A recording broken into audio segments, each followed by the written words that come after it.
Hiya, hiya. You know what I always say, when everybody minds their own business, news is scarce.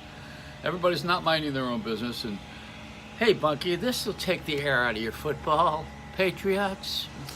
That's the trouble with Mr. Kraft. He went to a massage parlor, and on the same day as the Patriots won, he had a happy ending, and they did too. His only concern was he doesn't care about this case because he's got plenty of money and he's got nothing to do for 10 days. He's going to do some service work maybe.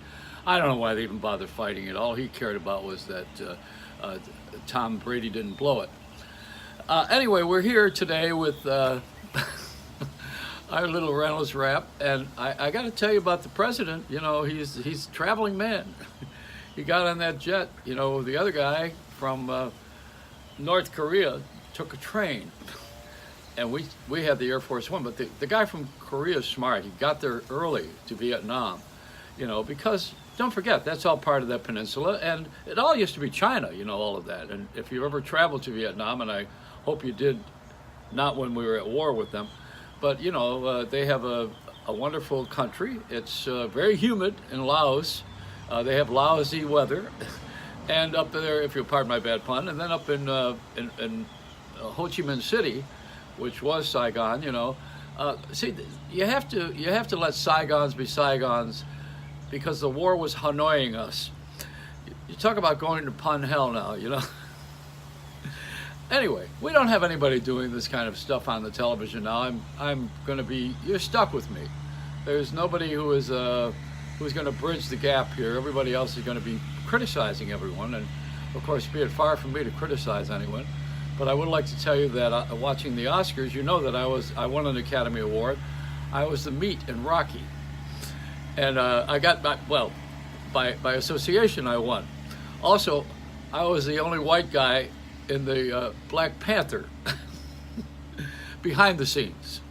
But it's just one of those things where you need a host. You need somebody like I just did. You don't got to tell bad jokes between the awards, because the awards are still, who cares about the technical awards anyway, unless you're in the craft, But you got to be in the industry to understand all of this. And people in the industry voted. They really threw a couple of left curves.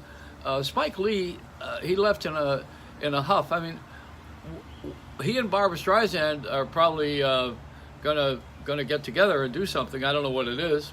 Watch a basketball game, I hope. But oh yeah, speaking of these things that are unholy, the top guy at the Vatican next to the Pope, the advisor, he was now accused of sexual charges against him. The scandal just doesn't end, because people are wanting to call their lawyer. And once you put a lawyer in something, they're like bulldogs, Not that they shouldn't have that. I'm just saying that that's how it goes. That's the way the game is played. You get a lawyer, and all of a sudden, they have nothing to do all day anyway, but field these cases, ambulance chasers that we used to call them. And I guess what was it Shakespeare who said, "Kill the lawyers"? I bet there's a lot of people who agree with that right now in the Vatican. No, they're rising to the occasion. Come on, I mean, they're cleaning out the riffraff in the church, and I think that's good. You got to do that in every field. Now, when they get to radio and television, there's going to be something that is. We need some lawyers that are going to take these guys who own too many stations and are not doing the right thing. Do the right thing, Spike Lee. We have to take them to court, and they have to be sentenced for conglomeration. They put everything together with a central office and got rid of a lot of people. That's why I'm on independent television, because the formal application of it is 5 guys on all the TV and 6 guys on all the radio stations. Why don't they buy a newspaper and really die? Oh, I was thinking about Spike Lee again. Remember the Do the Right Thing movie where he had Danny Aiello was in it? It says there's Danny Aiello is a restaurant owner, and there was a sign and pictures on the wall, and so he says when a black guy comes in and says, "How come there's no brothers on the wall?" And it was in a place where it was in a black neighborhood. So I was thinking the other day watching the Oscars, how come there ain't no white people on the wall? It's the reverse. We're never going to be happy on this planet. Just like Kraft, you got to go to Jupiter. It's a Reynolds Rap